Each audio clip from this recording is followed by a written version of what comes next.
Protests against the Chinese government's zero-COVID policy erupted across the country over the weekend, prompting authorities in China to deploy police to strategic protest areas and increase web restrictions. So, let us understand the story behind China's worker protests in detail. But before we begin, make sure you subscribe to our channel and hit that bell icon to receive notifications whenever we post a new video. Without further ado, let's begin.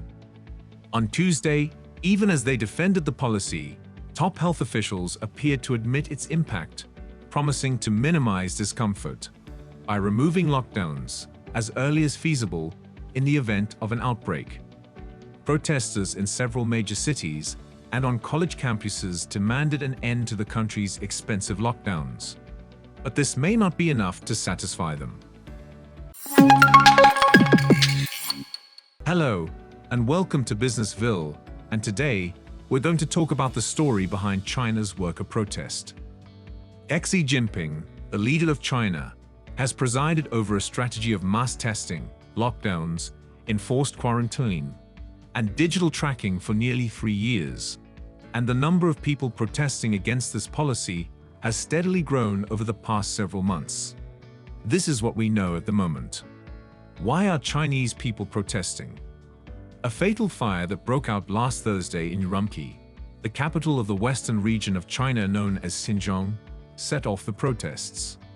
The fire, which killed at least 10 people and injured 9 others in an apartment complex, sparked widespread outrage because footage appeared to indicate that lockdown procedures had slowed firefighters' response. For over 100 days, city residents were confined to their homes and had no way to exit the area. Videos posted online showed Urumqi locals walking to a government building on Friday, where they chanted for the lifting of the lockdown. The following morning, the local authorities said that they would gradually release the lockdown, albeit they did not address the protests or give a specific time limit for when this would occur. That did nothing to soothe popular fury, and soon people in towns and universities across China were joining the protests that had begun in Xinjiang. Where are the protests taking place? There have been 20 protests in 15 different Chinese cities, including Beijing and Shanghai, the country's 2 economic powerhouses. Hundreds of people mourned the fire victims with a candlelight vigil on Urumqi Road in Shanghai on Saturday. Numerous participants chanted, "Need human rights, need freedom," while holding up blank white sheets of paper as a symbol of protest against censorship. Some protesters chanted "Step down Xi" and performed the socialist anthem, the Internationale, which has been played at rallies around the world for over a century. A year earlier, in 1989, it was chanted at pro-democracy rallies in Beijing's Tiananmen Square, just before a violent crackdown by armed troops. By Sunday evening, thousands of people had demonstrated in Beijing, Chengdu, Guangzhou, and Wuhan, all demanding an end to COVID restrictions, and more surprisingly, the freedom to express themselves politically. Some people in gated communities smashed over the fences and poured out into the streets. Protests were also held at universities, including the illustrious Peking University, Tsinghua University, and the Communication University of China in Nanjing. Dozens of Hong Kong residents gathered in the Central District on Monday night to pray for an end to the city's crackdown on political expression, which has been enabled by a national security law imposed by Beijing in 2020. Others had flowers or signs honoring the victims of the Urumqi fire, in addition to the blank pieces of paper that some held. How have the authorities reacted? Protests in a number of Chinese cities appear to have dissipated peacefully over the weekend. However, authorities responded more forcibly to protesters in other places.